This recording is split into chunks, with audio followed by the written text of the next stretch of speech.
Bismillahirrahmanirrahim. Assalamualaikum warahmatullahi wabarakatuh. Selamat malam teman-teman semuanya. Alhamdulillah malam ini kita bertemu dalam acara simulasi IHT untuk pelaksanaan kita di sekolah. Sebelum kita memulai acara untuk keberkahan kita semua, mari kita buka acara ini dengan bacaan berdoa. Berdoa dimulai.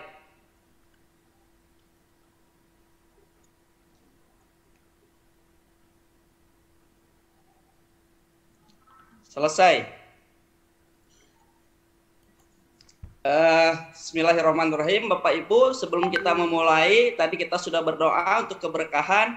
Selanjutnya kita ice breaking dulu untuk menghangatkan suasana malam ini. Saya akan mengajak Bapak Ibu untuk senam otak dulu. Nah, senam otak dulu. Ya. Peace Bapak Ibu, satu peace. Nah, satu door. Nah, kanan, door.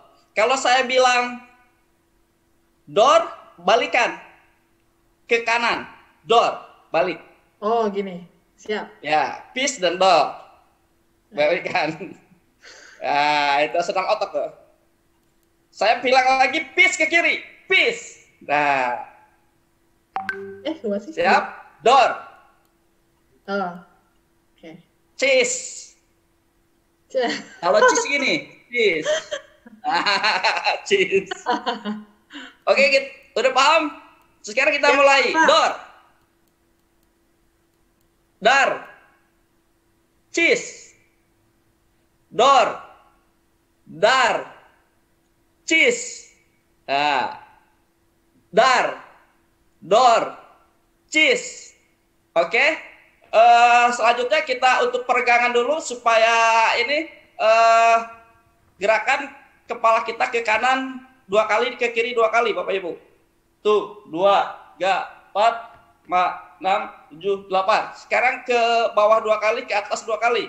Tuh, 2, 3, 4, 5, 6, 7, 8. Patahkan ke kanan 2 kali, ke kiri 2 kali. Tuh, 2, 3, 4, 5, 6, 7, 8. Rentangkan tangan ke atas. 2, 3, 4, 5, 6, 7, 8. Ke depan. Tuh, 2, 3, 4, 5, 6, 7, 8. Ke kanan. Tuh, 2, 3, 4, 6, 7, 8. Kiri. Tuh, 2, 3, 4, 5, 6, 7, 8. Tepuk tangan untuk kita semua, Bapak Ibu. Terima kasih atas partisipasinya. Selanjutnya, Bapak Ibu, saya akan mereview dulu materi yang tadi disampaikan oleh teman kita tentang literasi digital. Ada yang bisa menyampaikan prinsip literasi digital, Bapak Ibu? 4 prinsip literasi digital. Ada yang bisa menyampaikan materi yang tadi kita bahas? Mungkin Ibu Novita. Pemahaman? Mungkin Pak Bambang? 4 prinsip. Pemahaman, saling kebergantungan, Ya. faktor sosial, dan yang satu lagi itu kurasi, Pak. Kurasi. Bagus sekali, tepuk tangan yang meriah buat Pak Bambang. Terima kasih Bapak Ibu. Sekarang saya lanjut ke materi yang saya akan sampaikan hari ini. Kita sharing diskusi aja, sharing pengetahuan. Karena kebetulan kita semuanya sebenarnya sudah menguasai atau kita hanya beda beberapa menit aja. Oke, saya akan share.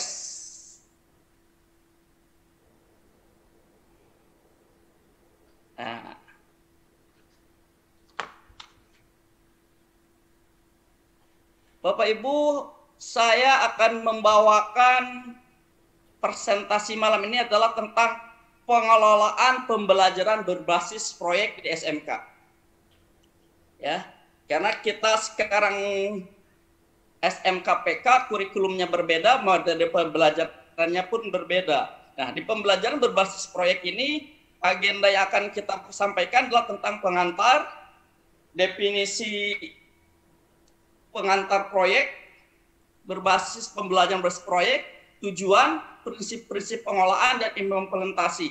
Ini materi ini sebenarnya 2 jam pembelajaran, tapi saya akan sampaikan dalam 20 menit, mudah-mudahan bisa tercapai. Kemudian kita juga akan membahas apakah yang dimaksud dengan pembelajaran berbasis proyek? Apakah Anda sudah menerapkan pembelajaran berbasis proyek? Bapak Ibu, ada yang bisa menerangkan kepada saya apa yang dimaksud dengan pembelajaran berbasis proyek? Mungkin di sini ada yang bisa, menurut bahasa Bapak Ibu, persepsi Bapak Ibu, apa itu pembelajaran berbasis proyek ini? Mungkin saya, Pak. Mangga Pak.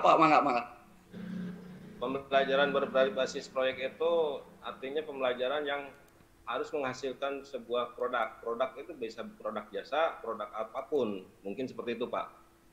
Waduh, hebat sekali. Tepuk tangan yang meriah buat Pak Bambang. Selanjutnya, apakah pembelajaran berbasis proyek ini sudah dilakukan di sekolah Bapak dan Ibu? Ada yang bisa mereviewnya, ada yang bersedia memberikan pendapatnya, mangga dipersilahkan.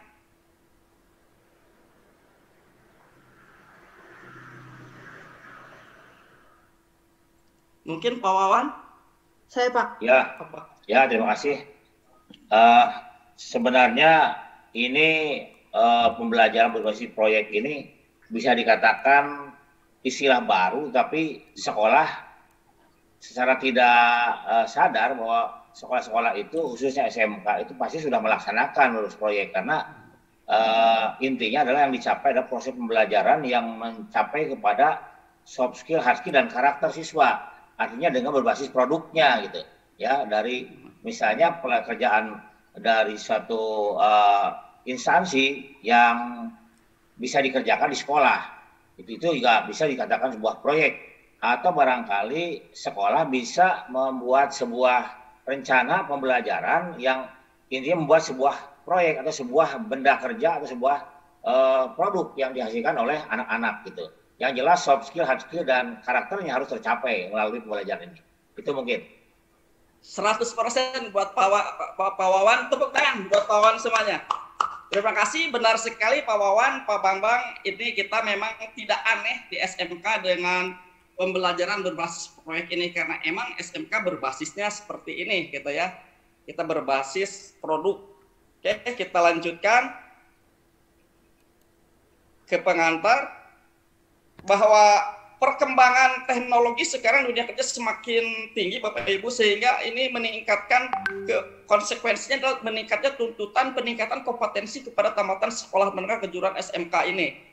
Sehingga hal tersebut membuat Direktorat Jenderal Pendidikan Vokasi mengusung konsep bring industry to school, bring attitude, bring project, and bring best learning.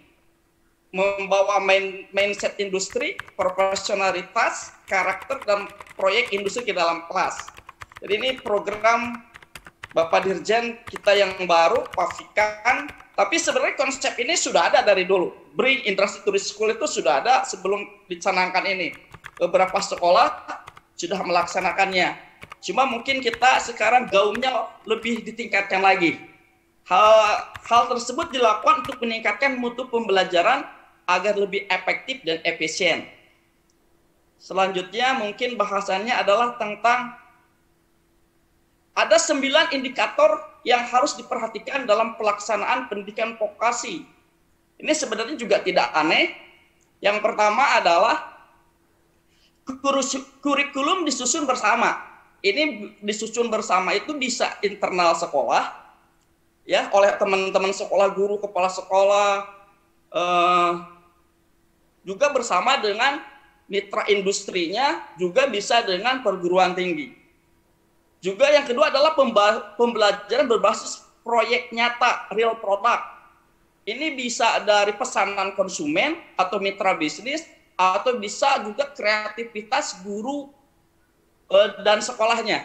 Jadi bisa aja tidak dari konsumen, tapi kita bisa bagaimana gitu untuk pembelajaran berbasis proyek nyata ini.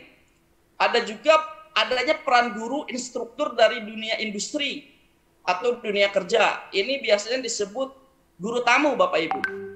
Jadi pembelajaran berbasis proyek itu ada kurikulumnya bersusun bersama, pembelajaran berbasis proyek nyata, ada guru tamu, kalau di bahasa ini ada praktek kerja lapangan.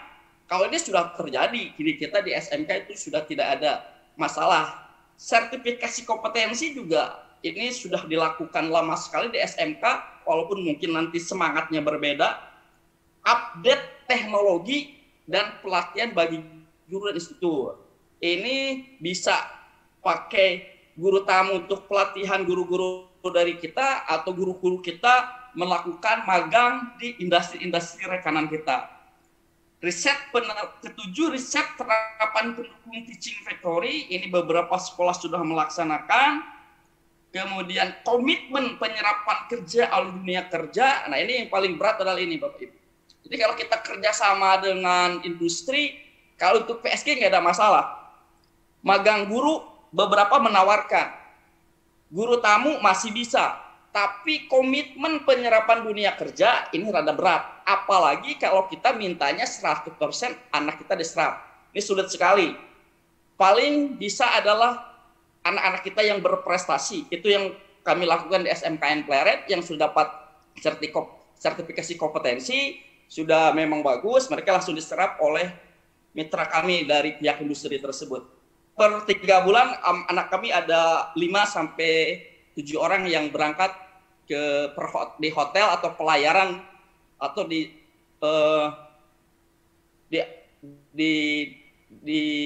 beberapa rekanan kita. Selanjutnya adalah kerjasama yang dapat dilakukan dengan mitra dunia kerja. Ya. Selanjutnya adalah ke-10. Oh ya. Itu 9 ya. Selanjutnya pengantar selanjutnya adalah manfaat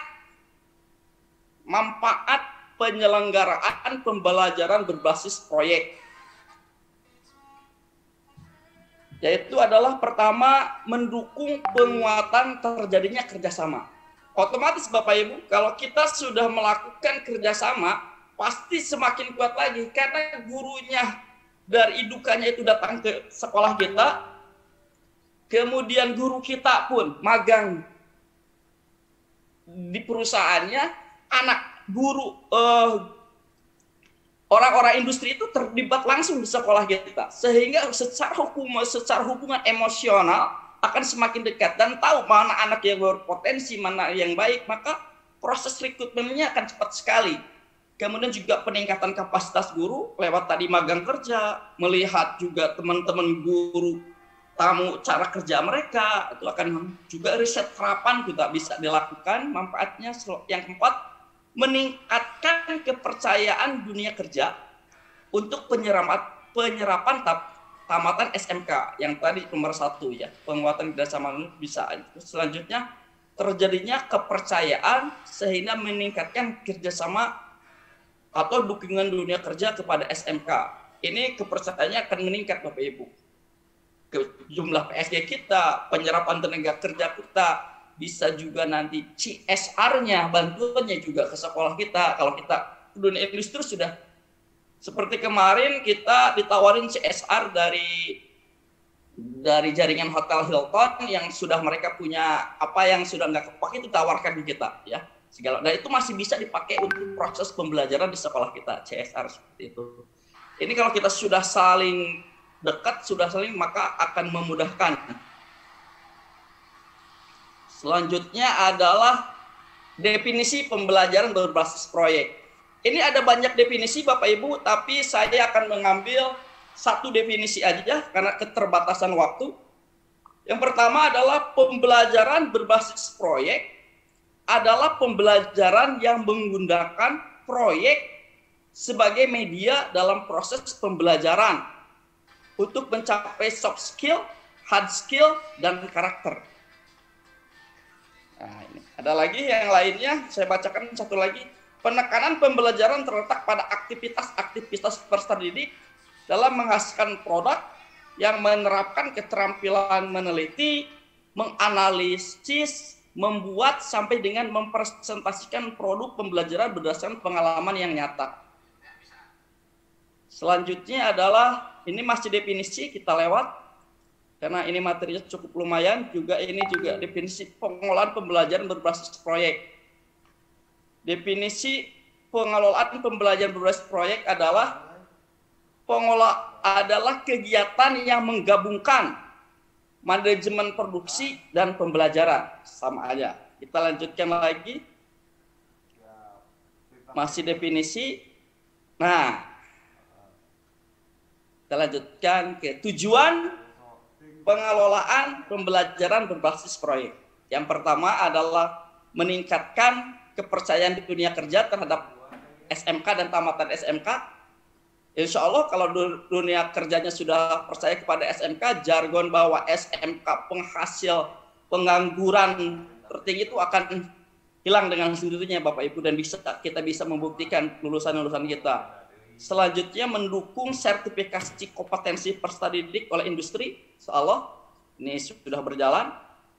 Meningkatkan produktivitas SMK berbasis produk standar industri. Nah, ini yang mungkin harus kita kejar. Produktivitas SMK berbasis produk standar industri. Keempat, merancang pembelajaran yang seimbang dalam pembekalan pengetahuan, keterampilan, dan sikap. Nah, ini soft skill, hard skill, dan karakter ini. Ini PR kita semuanya. Mudah memusatkan perhatian peserta didik dalam belajar pada suatu proyek. Karena meningkatkan efektivitas pembelajaran, insya Allah dengan berbasis proyek ini kita akan meningkatkan efektivitas karena sebuah mata pelajaran kompetensi yang relevan dipelajari dalam satu proyek yang sama. Ini pembelajaran sistem blok tadi. Selanjutnya adalah yang ketujuh, memiliki penguasaan kompetensi yang lebih mendalam dan berkesan. Kedelapan, mengarahkan peserta didik agar mampu bekerja dengan profesional di dunia kerja. Kesembilan, menyiapkan peserta didik agar memiliki kompetensi teknis, hard skill, dan keterampilan abad 21. Kesepuluh, membudayakan budaya kerja industri, terutama budaya mutu, efisien, dan kreatif. Dan yang terakhir adalah memberikan wahana pengalaman belajar peserta didik dengan pengalaman berhasil. Selanjutnya,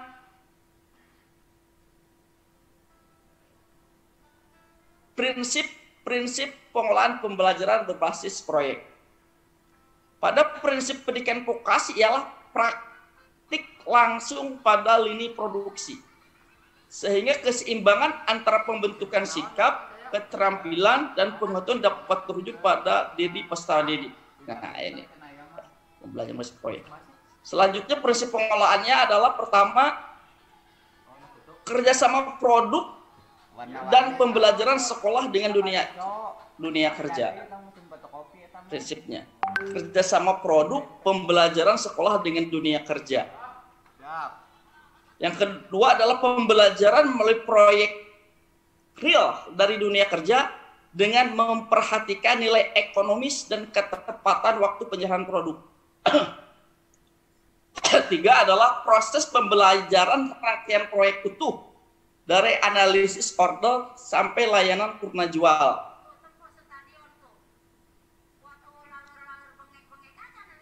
Kemudian kita lanjut ke prinsip pengelolaan pembelajaran berbasis proyek. Ini meliputi tambahannya 4, kolaborasi antara mata pelajaran sesuai dengan kompetensi atau elemen kompetensi capaian pembelajaran CV-nya. Jadi ada kolaborasi. Jadi tidak pelajaran A, ini bisa dikolaborasikan antara pelajaran sistem blok tadi. Keseimbangan antara kompetensi hard skill, soft skill, dan karakter, pengembangan budaya kerja dunia kerja, dan pemanfaatan fasilitas dunia kerja. Kemudian kita lanjut ke implementasinya, Bapak Ibu.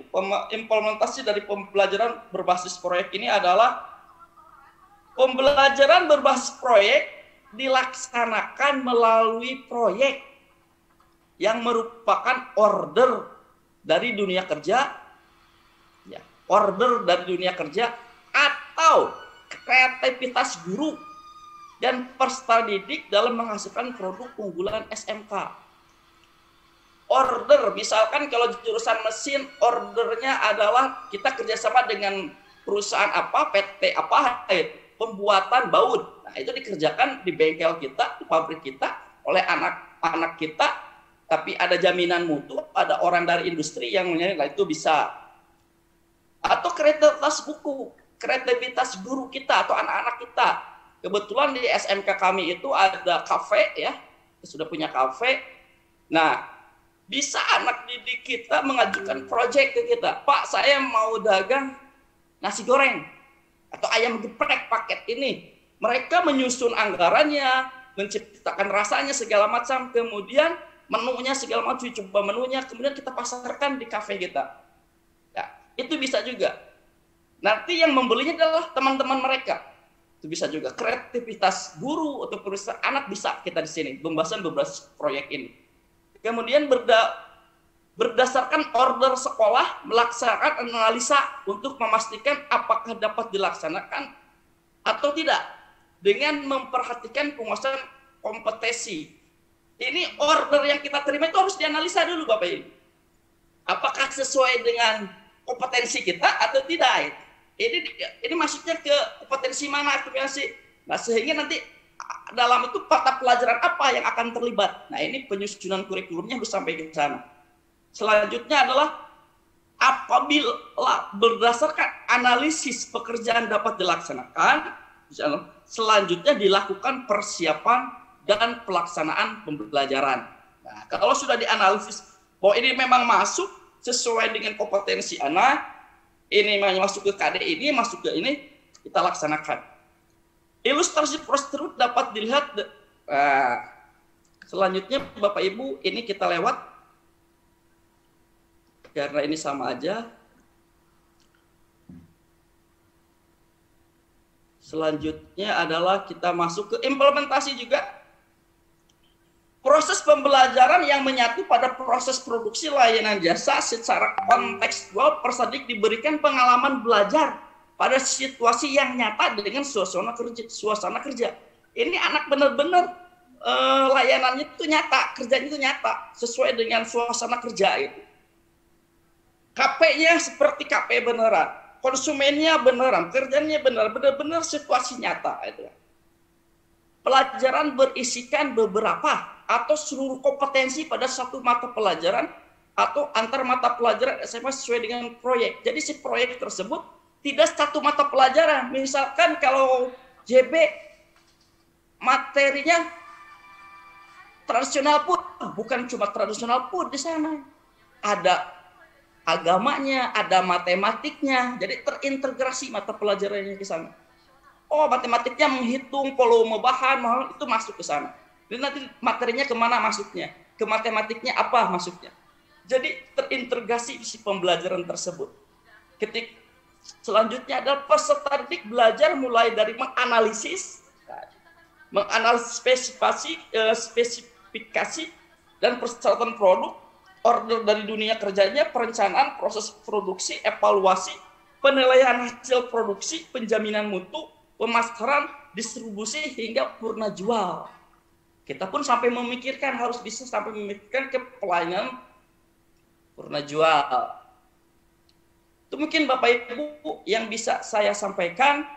Selanjutnya saya membuka ruang diskusi kepada Bapak Ibu untuk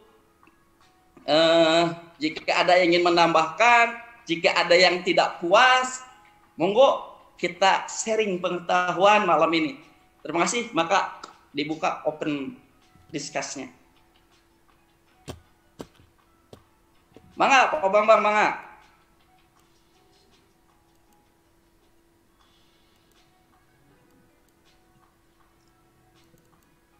Mangga, Pak Bambang. Oh, masih di mute. Dibuka Pak Bambang, masih di mute ya. Assalamualaikum warahmatullahi warahmatullahi wabarakatuh. Waalaikumsalam warahmatullahi wabarakatuh. Waalaikumsalam warahmatullahi wabarakatuh. Tadi ada salah satu tujuan pengelolaan pembelajaran berbasis proyek, salah satunya yaitu membuat sertifikasi melalui industri. Ya, Yang saya tanyakan relevansinya antara LSPP 1. Bagaimana Oh, ya. kira-kira menurut Bapak? Berbeda Pak antara P1 dengan yang dari industri. Kebetulan kami sudah bekerja sama dengan industri, dengan jurusan perhotelan dan JB, kita disertifikasinya sama industrinya PT, perusahaan apa, saya lupa lagi ya. Itu jika anak itu disertifikasi sama perusahaan tersebut, itu bisa langsung terserap kerjanya. Tapi emang standarnya kalau itu lebih tinggi dari P1 justru Pak. Standarnya kan itu milik dari perusahaan tersebut. Cuma memang biaya sertifikasinya cukup lumayan besar juga, di angka 4 juta Pak. Sertifikasi itu yang paling mahalnya sebenarnya bukan sertifikasinya, tapi medical check up-nya. Jadi medical check up-nya 2,5 juta. Kalau anak lolos medical check up berarti masuk ke pelatihan, sertifikasi, dapat sertifikat, langsung kerja oleh perusahaan yang mengeluarkan sertifikatnya. Itu sudah ada di kami, sudah ada kerjasamanya. Terima kasih. Oke, terima kasih Pak. Ya. Ada lagi mungkin dari teman-teman? Ya, saya akan menanggapi Pak. Mangga. Terkait dengan LSPP 1, itu memang secara gencar beberapa tahun yang lalu itu SMK diupayakan memiliki LSPP 1. Ya, dengan harapan para siswa bisa disertifikasi oleh sekolah yang sudah memiliki para asesor yang sudah tersertifikasi juga. Tetapi pada kenyataannya ini berdasarkan pengalaman Pak, masih ada lulusan lulusan sekolah kita, anak-anak kita ya, alumni atau lulusan sudah mendapatkan LSPP 1 atau sertifikat melalui LSPP 1, tetapi ada beberapa perusahaan yang belum percaya gitu. Nah, dengan hal seperti ini memang mendingan langsung ke industrinya gitu. Seperti kita melaksanakan kegiatan uji kom gitu, kan langsung yang menilai industri. Nah, melalui sertifikasi LSPP 1 ini ada dalam tanda petik ya, beberapa perusahaan itu ada yang belum percaya gitu, sehingga sayang sekali pemerintah melalui Direktorat Kejuruan ini menggembar-gemborkan LSPP 1, tapi kenyataannya masih ada beberapa perusahaan yang belum percaya dengan keberadaan LSPP 1 ini atau eksistensinya. Nah, ini bagaimana menjembataninya gitu ya, supaya ada link and match antara sekolah dengan perusahaan ketika anak ini sudah disertifikasi gitu. Terima kasih Pak. Terima kasih Pak Bambang masukannya. Emang benar Pak, sekolah kami pun tetap beberapa guru kita sertifikasi P1. Cuma untuk ke lembaganya kita belum, sedang berusaha, targetnya tahun ini kita bisa P2-nya di kita bisa sebagai penyelenggara. Tetapi yang kami lakukan hari ini adalah disertifikasi oleh perusahaan-perusahaan tertentu yang memang berniat menyerap tenaga kerja lulusan kita. Jadi langsung disertifikasi oleh mereka, sudah selesai disertifikasi, diserap langsung. Ini 2 jurusan, tata boga dan perhotelan Pak. Ini kerjasamanya alhamdulillah kita bisa menyalurkan lulusan dua lulusan tersebut. Terima kasih. Mungkin dari Ibu Novita ada tambahan? Enggak Pak, udah cukup. Bapak Ibu, terima kasih, pertemuan malam ini luar biasa sekali. Saya mengucapkan terima kasih dan tepuk tangan dulu untuk kita semuanya atas kerjasamanya. Di akhir mari kita berdoa bersama untuk keberkahan acara ini dengan mengucapkan alhamdulillahirabbil alamin. Saya akhiri simulasi IHT pada malam ini. Terima kasih. Wassalamualaikum warahmatullahi wabarakatuh.